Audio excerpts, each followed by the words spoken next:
மிகுந்த மகிழ்ச்சியோடு இன்றைக்கு வந்து நம்மை சிறப்பித்திருக்கிறார், பெருமைப்படுத்தியிருக்கிறார். அவரை போன்ற ஆளுமைகள் நம்முடைய இயக்கத்திலும் வளர வேண்டும்.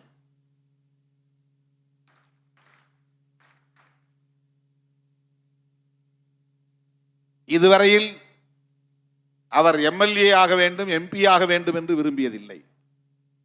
அண்டர்லைன் பண்ணும், இதை அடிக்கோடிட வேண்டும். அவர் நினைச்சா என்ன, இப்ப பாரு, அவங்க வந்து ஜேடியூல இருந்தாங்க. ஆமா, ஜேடிஎஸ் செக்யூலர் மதசார்பற்ற ஜனதாதளம் தேவகவுடா கட்சியில அவங்க தான் மாநில மகளிர் அணி தலைவர். தேவகவுடா அவர்களை எப்ப வேண்டுமானாலும் போய் பார்க்கிற அளவுக்கு அறிமுகம் உள்ளவர், நன்கு பழக்கமானவர். அந்த கட்சி இன்றைக்கு கர்நாடகாவிலே தவிர்க்க முடியாத ஒரு சக்தி அது. ஆனால் மக்களை அமைப்பாக்க வேண்டும், பெண்களை அரசியல்படுத்த வேண்டும், உலகம் முழுவதும் அவர்களை அழைத்து கொண்டு போய் வெவ்வேறு தளங்களில் அவர்களை அறிமுகப்படுத்த வேண்டும். இதுதான் அவருடைய முதன்மையான நோக்கம். அரசியல் கற்றுக்கொள்வது.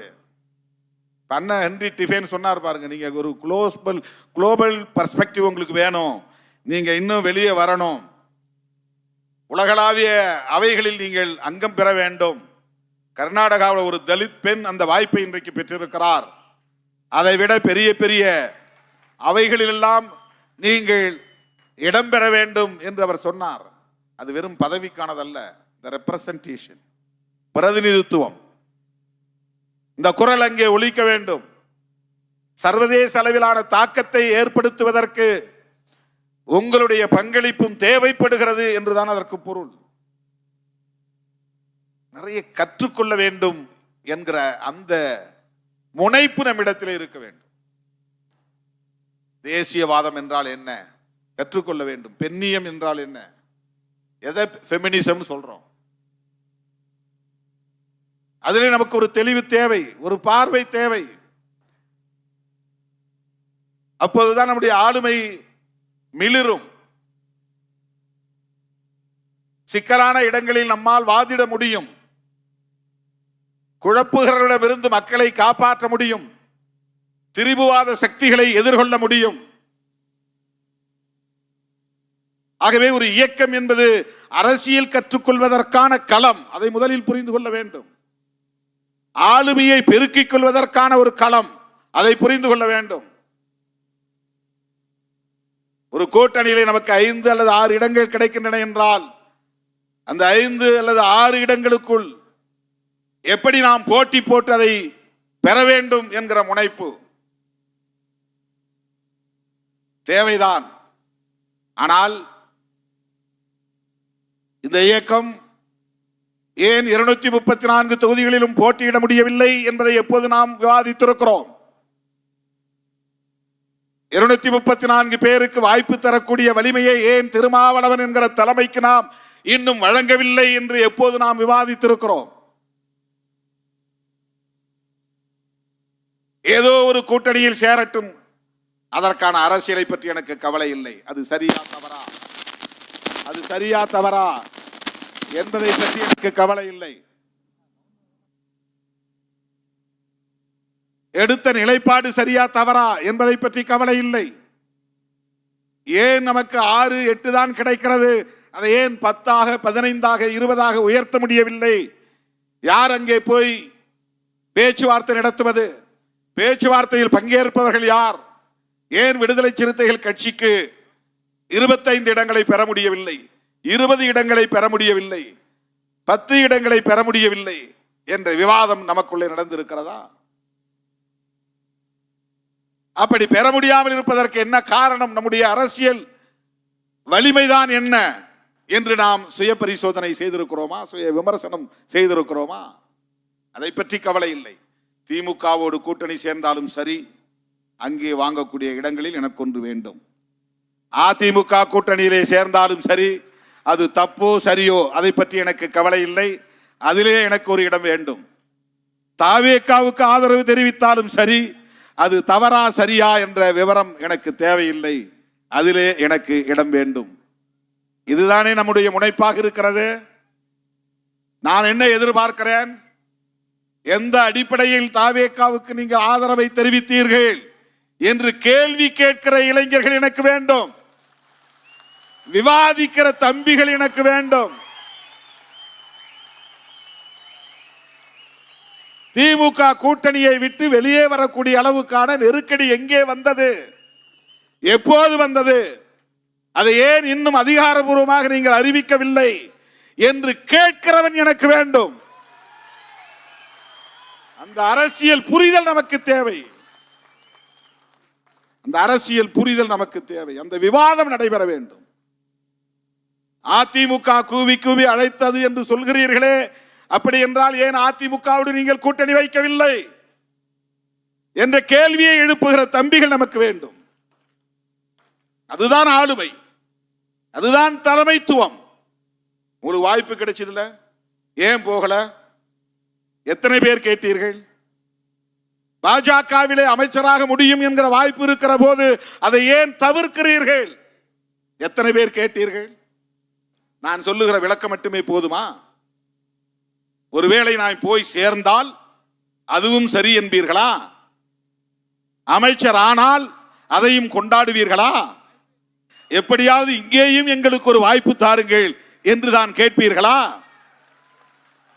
பாஜகவில் அமைச்சரானாலும் சரி, பாஜகவில் எங்களுக்கு ஒரு பதவி வாங்கி தாருங்கள் என்று கேட்பவர்கள் தான் என்னோடு இருக்கிறார்கள் என்றால் என் 35 ஆண்டு கால உழைப்பு வீணாகிவிட்டது என்று பொருள்.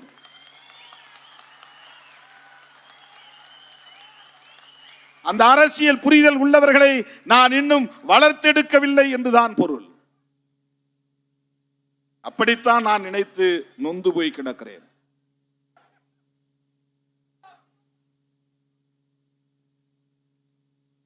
கட்சி நடத்தி பார்த்தால் தான் தெரியும்.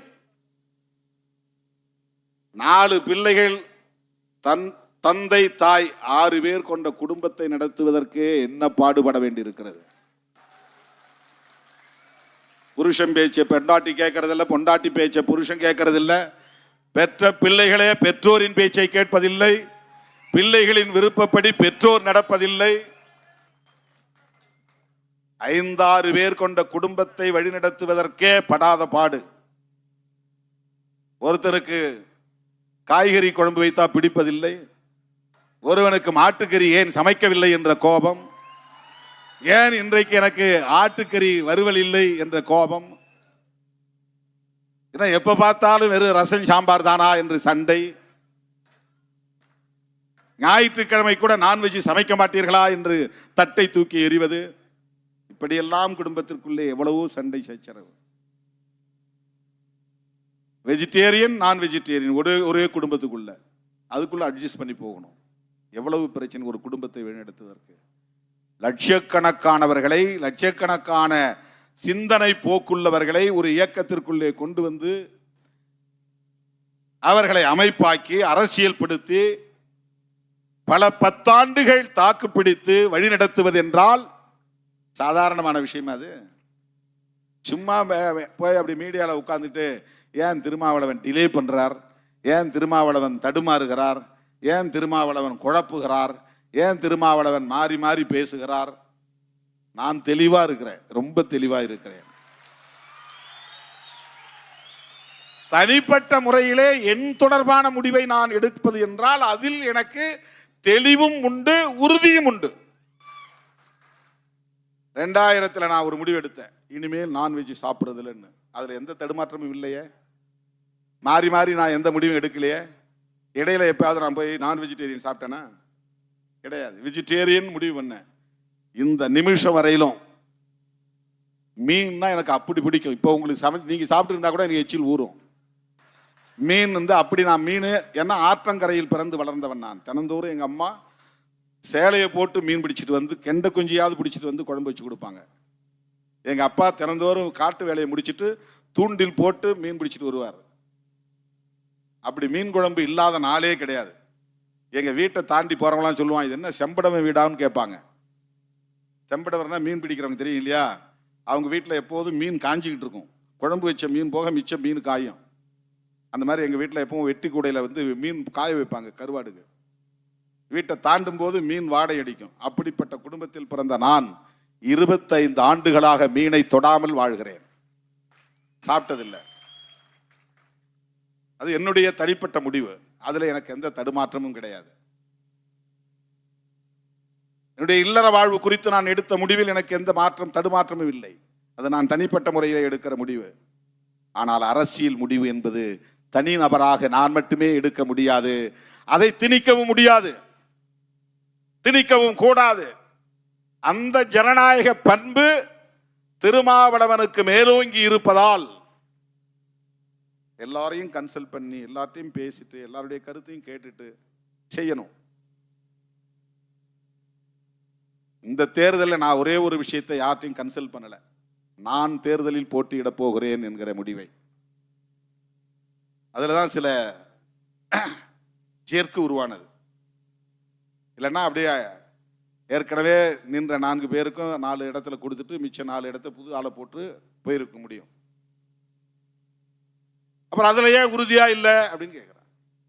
அதுல ஏன் உறுதியா இல்லைன்னா அது என் தனிப்பட்ட முடிவு இல்லை.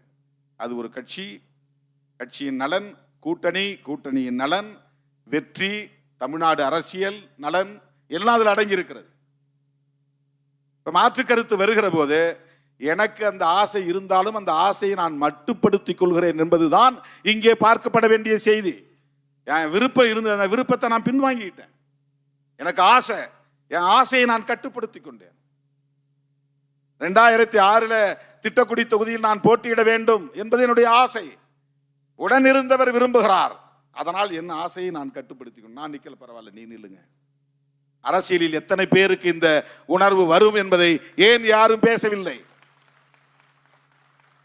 சட்டமன்ற உறுப்பினராக வெற்றி பெறுவது என்பது அவ்வளவு சாதாரணமான ஒன்று அல்ல. தேர்தலில் சீட்டு கிடைப்பதே கஷ்டம். சீட்டு கிடைத்தாலும் கூட்டணியில் கிடைப்பது கஷ்டம். கூட்டணியில் கிடைத்தாலும் போட்டியிடுவது என்பது பெரிய போராட்டம். போட்டியிட்டாலும் வெற்றி பெறுவது என்பது அவ்வளவு இலகுவானதல்ல. ஆனால் நான் மங்களூர் தொகுதியில் வெற்றி பெற்று 2.25 ஆண்டிலேயே அந்த பதவியை ராஜினாமா செய்துவிட்டு வெளியே வந்தேன். அப்படி என்றால் எனக்கு பதவியில் ஆசை இல்லை என்பதை உறுதிப்படுத்துகிற ஒரு நிகழ்வு தானே இது. 2004 நடந்தது. இன்னைக்கு இல்லை, 22 வருஷத்துக்கு முன்பு, 22 ஆண்டுகளுக்கு முன்பு. ஆனால் இவர் பதவி ஆசை படித்து செய்கிறார். சோஃபா வந்து இறங்கியதும் போட்டி கொடுக்கிறார். பணம் கொடுக்கிறவன் அதுக்கு வேற வழியே தெரியாது அவனுக்கு, அப்படியே கொடுக்கணும்னு நினைக்கிறவன். அது நீ சொல்ற மாதிரி 100கணக்கான கோடினா எப்படி சோஃபால கொடுத்து அனுப்ப முடியும்? அவங்க அரசியல் செய்யறாங்களாம், நம்மளை டேமேஜ் பண்றாங்களாம், நம்மளை காயப்படுத்துறாங்களாம், நம்முடைய தலைமையை பலவீனப்படுத்துறாங்களாம். என்னை பற்றி எனக்கு தெரியும். என்னை மதிப்பிட வேறு எவருக்கும் அந்த ஆளுமை இல்லை, அந்த வலிமை இல்லை. என்னை பற்றி எனக்கு தெரியும், அது போதும். இவங்க ஏன் சோஃபா எடுத்துட்டு வந்தாங்கன்னு எனக்கே தெரியாது. யாரோ விஜய் வர போறாருன்னு சொன்ன உடனே உட்காரத்துக்கு இடம் இல்லை. ஏன்னா அந்த இடம் தலைமை அலுவலகத்தை ரெனோவேஷன் பண்ணிட்டு இருக்கிறோம் நம்ம ரொம்ப நாளா. கையில் காசு இருந்துச்சுன்னா என்னைக்கே செஞ்சு ஒரு 6 மாதத்தில் முடிக்கிற வேலை அல்லது 3 மாதத்தில் முடிக்கிற வேலை. வர்றவங்க தான் கொஞ்சம் கொஞ்சம் இந்த வேலையை செஞ்சு கொடுங்க, இதுக்கு கொஞ்சம் டைல்ஸ் வாங்கி கொடுங்க, இது கொஞ்சம் ஷீட்டு வாங்கி கொடுங்க. இந்த விழுப்புரம் மாவட்ட தம்பிகள் தான் அந்த ஷீட்டு வாங்கி கொடுத்தாங்க. தருமபுரி தம்பிங்க அந்த டைல்ஸ் வாங்கி கொடுத்தாங்க. இப்போ புதுசாக வந்து சேர்ந்த தோழர்கள் இந்த சோஃபா வாங்கி கொடுத்தாங்க. இப்படிதான் வந்து நாம செய்கிறோம். அதனால இது 3 வருஷமா நீடிக்குது. இன்னும் அந்த வேலையை நடக்கல, முடியல. ஒரு தலைமை அலுவலகத்தை செஞ்சு முடிக்க முடியல. உடனே சோஃபா வந்து இறங்கிருச்சு. அதுக்கப்புறம் திருமாவளவன் வந்தார். அது ஒருத்தன் சொல்ற குற்றச்சாட்டு. இன்னொருத்த வந்து இல்ல அவர் வந்து துணை முதலமைச்சருக்கு அங்க பார்கெயின் பண்ணிக்கிட்டு இருந்தாரு. அது வந்து முடியாதுன்னு சொன்னதுக்கு பிறகுதான் இங்க வந்திருக்கிறாரு. அப்புறம் வந்து பார்ட்டி ஃபண்டு கேட்டு பிரச்சனை பண்ணிக்கிட்டு இருந்தாரு. அது நிறைவேறிச்சு போல் இருக்கு, அதனால தான் வந்து ஆதரவு தெரிவிச்சாரு. இது ஒருத்தனுடைய குற்றச்சாட்டு. இன்னொரு பக்கம் திமுகவும் அதிமுகவும் சேர்ந்து இவரை முதலமைச்சராக்க போறாங்க, அதனால முதலமைச்சர் ஆகலாங்கிற கனவுல அவர் வெயிட் பண்ணிக்கிட்டு இருந்தாரு.